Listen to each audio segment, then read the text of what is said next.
tier elements aren't the only deck you can play the Ishizu cards in, so I decided to actually put together a shaddol variant where we use the Ishizu cards to pretty good effect.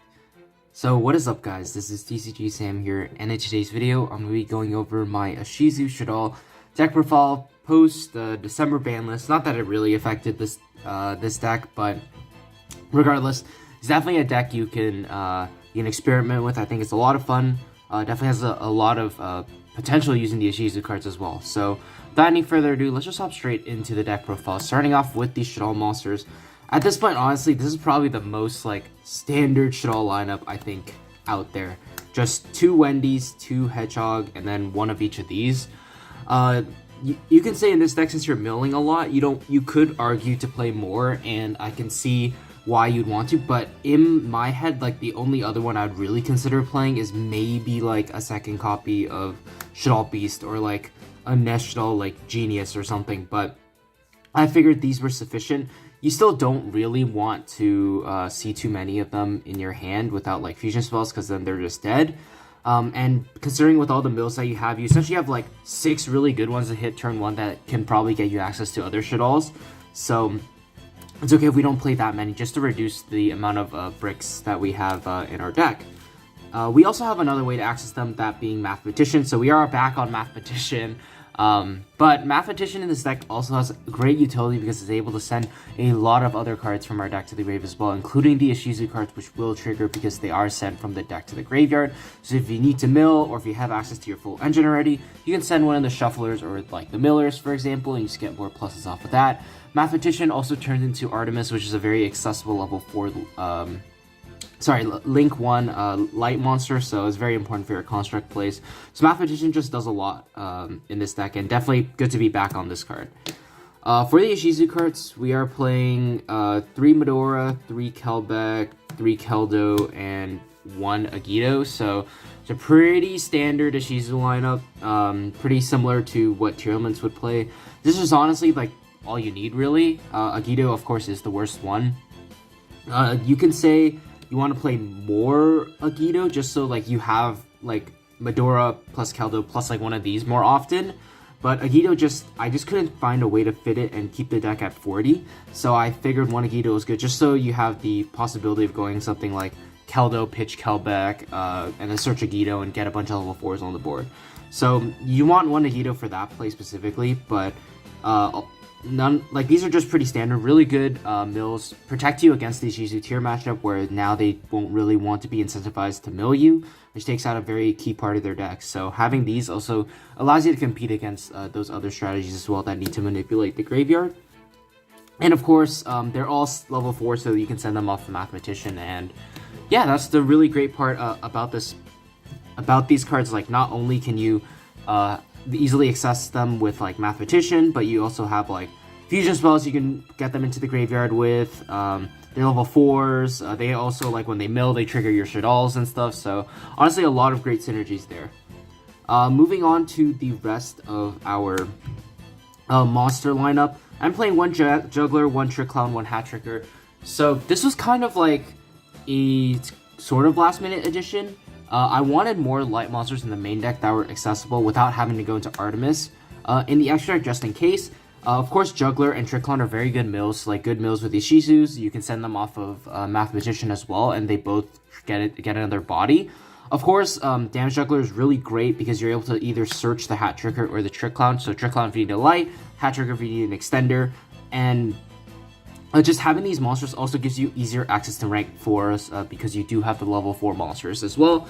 And rank 4s are just some of the most powerful monsters in the game right now. So having these in your deck not only gives you light fodder for Shaddolls, gives you earth fodder for Shekinaga as well, but also just gives you very easy rank 4 access. So 1 and 1 of each I think is good. You don't have to play the Hat Tricker at all.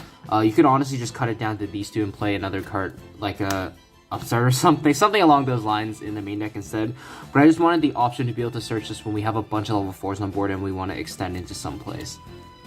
And then finally, 3 copies of tier element Sharon. If you haven't seen my other Shaddol deck profile, I do go over more in depth why I'm playing this card, but essentially the idea is it's always good to see Sharon in your hand, considering you have a lot of monsters that you quote-unquote don't want to draw. So let's say you have some of these Ishizu cards by themselves, like those aren't great really, but with Shirin they're really good because now you get them in the graveyard, you get a body with Shirin, you get to mill 3.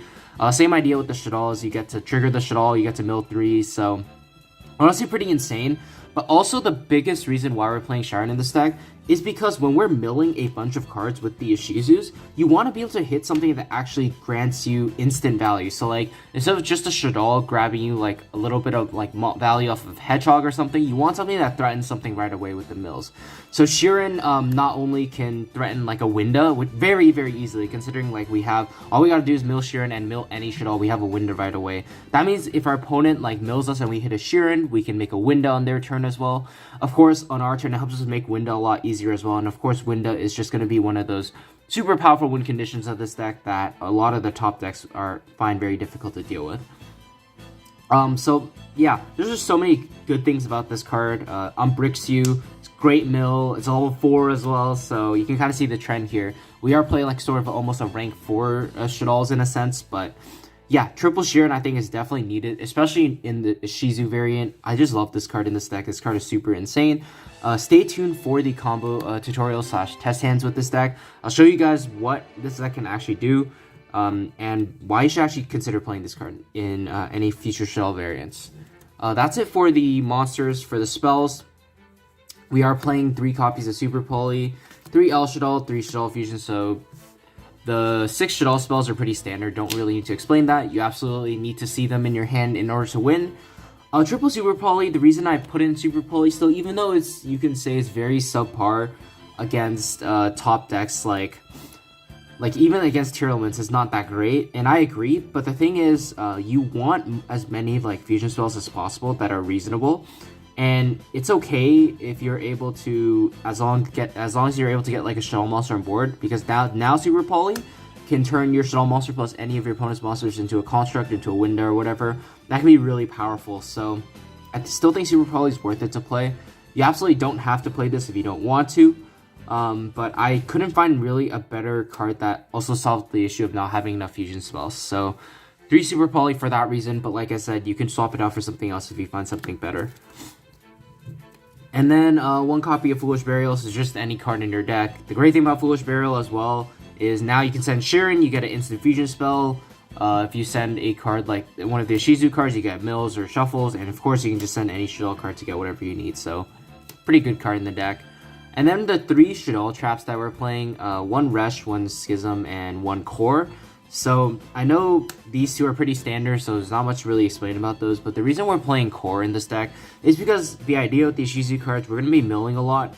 You want to be able to recover your Shaddol like stuff in the graveyard without having to link off your monsters for Gravity Controller, because that turns your bigger body into sort of a useless body in a sense. So just being able to send something like Core off a Construct to be able to add back one of your fusion spells is great, because now the thing is, when Construct goes to grave later on in the turn, you also get Core back, and Core can act as any material, and then you just get this like infinite resource loop in a sense, because every time you fuse with Core, you grab the fusion spell back. Every time that fusion monster dies, you grab the Core back, and you can keep fusing from there. So this deck also has a really good grind game. And like I said, these 2, not really anything to say about them. You could make an argument for playing 3 copies of Schism, and I initially thought about it over a card like Super Poly, considering we are milling so much in theory. This card should just always be live, and it should just be one of the most powerful cards in the deck. But I just wanted to make it so we had the best chance going second as possible, so that's why I put the Super Polys in. 1 Schism is fine. Like I say, if you mill, it doesn't matter. Like, that's why we play Core for that reason as well. That's it for the main deck, 40 cards.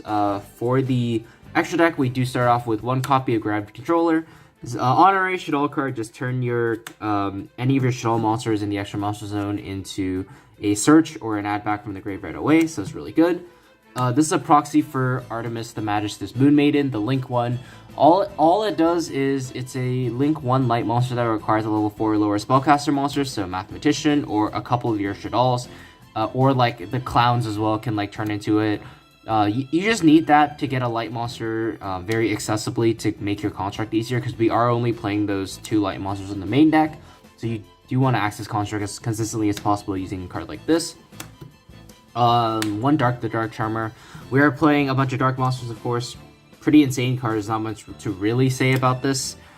Next up for the fusions, we are playing 2 copies of Apollo, 2 copies of Winda, 2 copies of Construct. This is very standard Shaddol lineup. You don't need to play more copies of these, especially now with a card like Sheeran. We can actually recycle these by making Dragos Tapelia, so the need for like multiples comes up even less.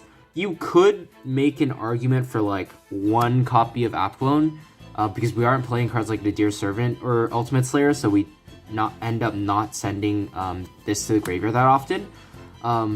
But I just figured second Apollo might come up, so you could play this instead. You could play another Super Poly target instead. Since I don't play Garura, you can absolutely swap out this for a copy of Garura. The other 2 are pretty mandatory too, though, in my opinion. Moving on, we are playing 1 copy of Shekinaga. We do have an abundance of Earth monsters in this deck through the Ishizu monsters. Of course, Mathematician as well also helps you dodge cards like Imperm or something. If you have like El Shaddol Fusion, you can chain it, fusing away the Mathematician for Shekinaga. Shekinaga is also just a decent interruption as well. But mostly you just want to be able to fuse with your Ishizu cards. So that's why we play it. 1 copy of Stapelia. Not only is it a fusion Super Poly target, but with Sheeran, it gives us a very powerful monster to fuse with other than Winda. So yeah, this is pretty good for that reason. Like I said, you could replace one of the Apollos for Garura, but I just felt that wasn't really necessary.